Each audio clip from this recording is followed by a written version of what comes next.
need us to take care of the things that we have agreed to, which is, this public safety plan that I have, affordable housing, transportation, and good paying jobs. We were able to do that without noise and without other issues. And so the Aldermaniac.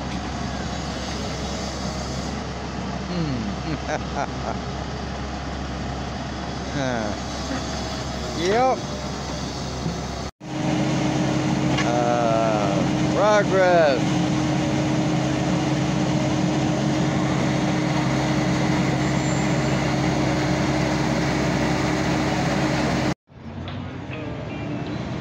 Been a long time coming. Look who's across the street here. Old John, Andre Dickinson over there. Put the light on me, why don't you? No matter who's mayor, they're gonna have to put up with me giving them a good swift kick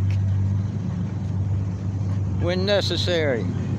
Smoothly, the way it's supposed to go. And he said he expects we may know maybe by 11 o'clock who the winners are and who the losers are, relatively early anyway, because turnout was so light, there just aren't that many votes to count. And I asked him about Georgia's Secretary of State, Brad Raffensperger, wanting to take over the Fulton County Elections Office because of past problems with the office. Transparency to this campaign and hoping to do that as the mayor of the city, wanting to bring some, again, transform Atlanta politics there. So she's talked a couple of times today about, whoever the next mayor is can possibly be mayor for 4 years, possibly be mayor for 8 years. And that is a lot of time to make some change in the city, which she and her opponent have both said is desperately needed. So right now we're waiting to see if and when Moore is going to come down here and talk to folks as more people are piling in here right now. We're going to check in with Doug Richards. He's with Moore's opponent over there at Andre Dickens' watch party. Doug, how's it going over there? It's a little loud over here, Hope. I think Andre Dickens' backers got a head start on Felicia Moore's backers in terms of celebration. They found a screen to put up that indicates that Andre Dickens is about 20 points ahead of Felicia Moore. Everybody seems to like the screen that they found that indicates that.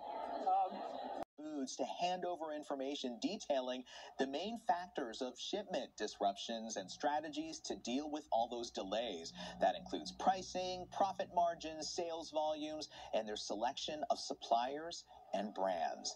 And there was a major sell-off on Wall Street this morning, and economists suggest it may be related to the uncertainty surrounding the Omicron variant and how lawmakers might respond. Federal Reserve Chairman Jerome Powell testified on Capitol Hill about the state of the economy and the threat that this variant could pose to the ongoing recovering.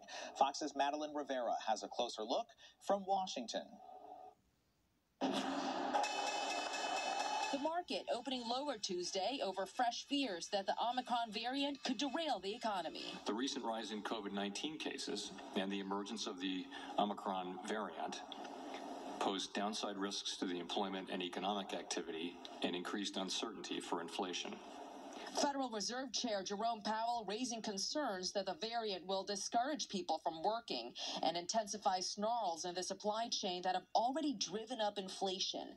Powell predicting that inflation could last well into next year, but he does expect things to turn around. Most forecasters, including at the Fed, continue to expect that inflation will move down significantly over the next year as supply and demand imbalances abate. Still, health experts say the variant is not a cause for panic, even as more cases are reported globally. There's still so much to know.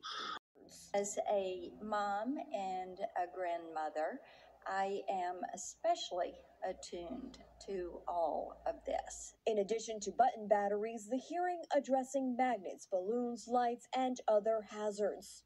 Given how common this problem is this holiday season, consumers should be on the lookout for counterfeits when shopping for any product. But for Hamsmith, her daughter is a reminder that the hazards are always there.